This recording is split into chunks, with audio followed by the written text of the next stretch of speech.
In this video, I'm going to be discussing the concept of the photoelectric effect. And so the first thing I need to make clear about this is that in the time period in which all these ideas and concepts were being explored, people only really had to go off of what the information they can discern. And what I mean by that is they can only provide as much information as their experiments would actually kind of tell them.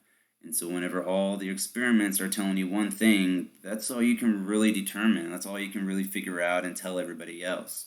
But whenever these experiments start making other results that don't really fit into what you've just been telling everybody, that's the time period in which you need to go back and kind of rewrite some of these ideas and rewrite some of these rules that we've been following all the way up until now. And this is one of those perfect examples of everybody was stuck in their ways. Even though nothing really seemed to make sense, they were just like, well, according to everything else we've said, it should be happening this way, but it doesn't happen that way. And this is when scientists and when, again, chemists and physicists and everybody else kind of have their time to shine. Whenever everything is pointing to one concept needs to be true, it just doesn't work that way. This is when scientists have to kind of come in and fix these models. And so the photoelectric effect basically states whenever you have some type of energy, in this case light, coming in and hitting a piece of metal. And so in this case, the metal surface can be any type of metal. Every single time you have light hitting this metal, it's going to produce some type of current. And so the whole idea here is this light has energy. The energy is coming in and hitting the electron, and basically with enough energy to knock that electron free. And it's the electron that becomes free that is going to go down this electrode and again start causing current. So remember, current is nothing more than traveling electrons. And so the whole idea here is, again, according to the wave model, according to what all these scientists believed up until this point, is that energy is only existent in the form of waves. And so again, this is why we've been talking about wavelength and frequency and everything else in terms of waves. And so according to the wave model, and please note, this is not how it happens, but this is the way that all these scientists had assumed it has to happen up until this point. So according to the wave model, the intensity of the light is responsible for the energy of the light. And by intensity, I mean the brightness. And so if you have a really, really, really bright light, it's going to have more energy than one of those little pin lights you have that the doctors use to kind of look in your mouth. And so in these situations, according to the wave model, a bright light should have more energy than a dull light. And so if that is true, that means that these electrons can break off as soon as it has absorbed enough light or enough energy of any color.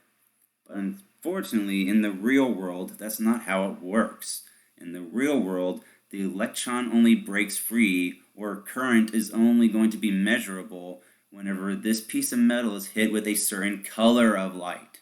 Not certain brightness or intensity, a certain color of light. And remember, color is going to be proportional to your wavelength and or to your frequency. And so this is regardless of the brightness. And so a great example of this that I can kind of talk about is if you go to Fiesta, Texas, on your way out, that person asks if you want a stamp on your hand if you want to come back. And so when they stamp your hand and you look at your hand in daylight, you do not see anything. And so whenever you kind of come back, they actually have you place your hand underneath a black light, and that's the only time that that ink is going to have enough energy to shine for you to be able to see. And so again, it's not going to be the brightness. The sun is pretty bright, and so brightness has no influence in here. It's only the color of light. And the other aspect of this whole photoelectric effect that kind of threw everybody for a loop is the absence of a time lag.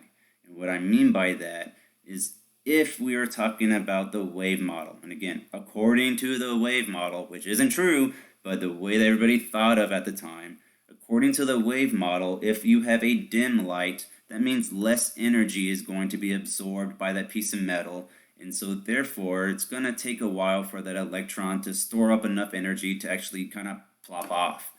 And so on the opposite end, if you have a really, really bright light and you shine it at this metal, there should be a whole lot of electrons kind of shedding off of this stuff really quickly. But if you start dimming that light, then again, according to the wave model, energy is associated with the intensity of the light. So you should take some time for those electrons to actually kind of absorb all the energy before they have enough energy to break off of that metal. But in the real world, how things truly exist, current begins to flow immediately as soon as you turn on that light onto that piece of metal, if it is the appropriate color. And again, regardless of the brightness. So you can have a really, really dull red light or really, really bright red light, and it has no influence on that piece of metal. But if you have a very, very dull, like violet light, then that metal will start producing a current as soon as you turn that light on. And if you turn it on to a brighter color, it's still going to produce a current. Nothing's really going to change about that. And so, as I kind of covered, the threshold frequency in the absence of a time lag are where these discrepancies between this wave model and how things actually exist in the real world kind of came about. Luckily for us, like all of us nowadays, there's a famous guy who was alive during that time named Einstein. And so Einstein was actually able to kind of turn things around by basically shattering this whole concept that we call the wave model. And so up until now, everybody was treating energy as waves. Everybody said all energy, all these things, all these colors, all these frequencies, everything has to do with waves. And so Einstein basically kind of told everyone, you need to kind of broaden your horizon, broaden your view here. And so he said, yes, of course, everything's going to be all messed up if you look at it just from one perspective. But Einstein kind of stated that if we now take these waves and kind of treat them a little bit more like atoms, and in this case, what I mean by that is these are not just waves. These are now packets of energy. They are actually, again, kind of something a little bit more concrete than just a photon. And so the photon is, I guess, the easiest way I can kind of refer to a photon. Think of these as bean bags. And so a bean bag contains a bunch of beans. And so whenever you throw a bean bag at somebody, you're not just throwing a handful of beans at them. You're throwing a contained content of these beans at the person.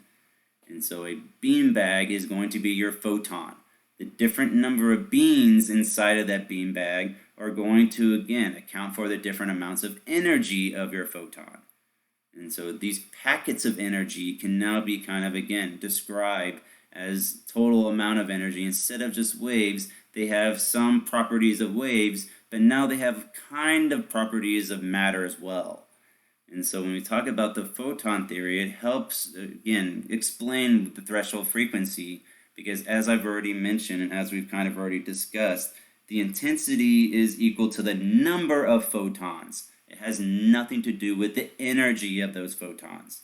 The energy of the photons is just going to be dependent on frequency and wavelength and speed of light and Planck's constant. But notice nowhere in there did I say the number of photons.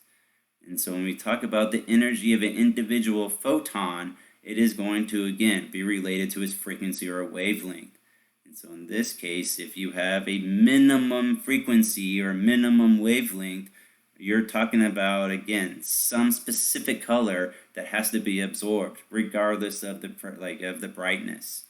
And again, in order to explain the absence of a time lag, you have a photon that is either going to have enough energy to free that electron, or it's not.